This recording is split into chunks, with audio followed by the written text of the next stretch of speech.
What's going on? It's Kevin with Optimize Essentials, and today I want to share with you back pain when squatting, right?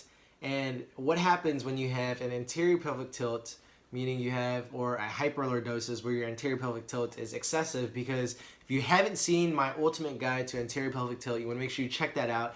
I go into very extensive detail on what it is, why you have it, and what you can do about it in terms of what muscles to attack, what muscles to stretch, what muscles to release. But today I want to go into a brief overview of squatting with back pain, or squatting when you have an anterior pelvic tilt, because this is less prominent, this is less of an issue. Squatting with back pain normally comes from posterior pelvic tilt, but it can still happen when you have anterior pelvic tilt. People who are more prone to it are females, in my opinion, because females have a larger lordotic curve, and because of that, they have a greater likelihood of compressing the spine or shear forces. So why is it an issue that we have when we have anterior pelvic tilt, that we experience back pain when squatting? Well, there's mainly two reasons, right? And if I just made a video on the common sources of back pain, you can check that out too, where I go into exact detail on everything that's going on, but I want to give you the main bullet points. All right, so the main issues that come from back pain when squatting is compression or shearing forces. Right now, what is this? What is shearing? What is compression? If you just a quick recap, if you haven't seen it, compression is when your spine just gets compressed, and then shearing is when it starts to slide a little bit, and that's when you experience the pain.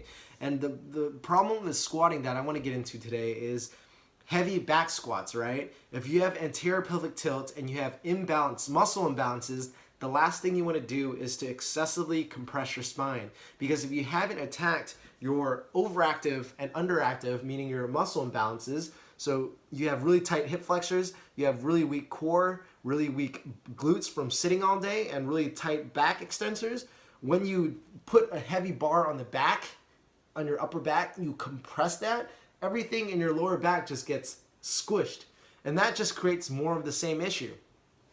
And that's what I wanted to get into today. If you have tight hip flexors, if you have tight psoas, your psoas runs and wraps around to your lower back. So when those muscles are getting pulled down because they're getting tight in the front of the hips right here, tight, and they're yanking on your spine, that can create shearing forces, and then it can create compression forces when you're standing up.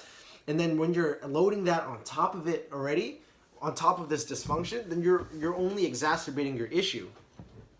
And a much better solution to back squatting is actually front squatting. You may not necessarily be able to hit as much of the same weight, but I promise you, it'll be so much better for your posture overall and your mechanics overall than back squatting. Because here's another thing with potential problem with back squat.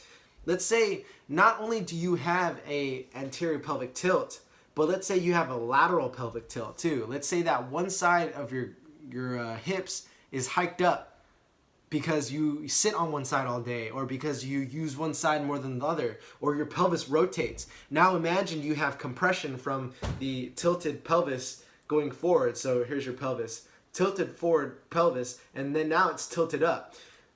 Now you're loading a tilted and hyperlordotic lower back. Now can you imagine all that going on in your lower back, and that's why it's causing back pain? Well, that's exactly what's happening when you do heavy back squats and you don't have the proper posture, the proper biomechanics. Now you're having all kinds of problems with your lower back. So that's all I wanted to cover today, guys. Make sure you check out the common sources of back pain, part 1, anterior pelvic tilt, if you haven't seen that. That goes into much more detail on exactly the muscles and kind of issues that are associated with it. If you want to know how to fix it, you want to watch my ultimate guide to anterior pelvic tilt. That one's pretty long. It's 45 minutes long, but I promise you, once you've watched the ultimate guide to anterior pelvic tilt and you've watched the common sources of back pain, I assure you, you will become an expert on anterior pelvic tilt. You can educate another person.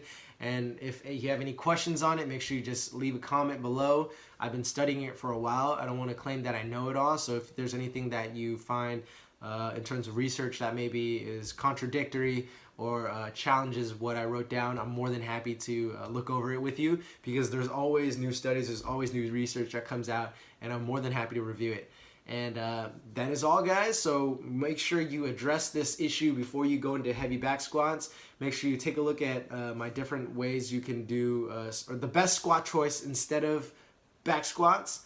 And if you're looking for a program that can teach you how to self-assess your own posture, how you can stretch out your body, how you can eat correctly for your body type, and how to train correctly and properly for good posture and good biomechanics, you want to make sure you check out my 4-week transformation program at optimizeessentials.com. That'll help you lay a solid foundation for your fitness journey to come.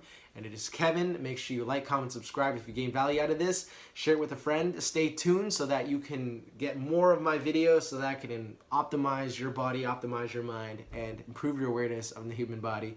And it is Kevin once again. Have a wonderful, wonderful day. Peace.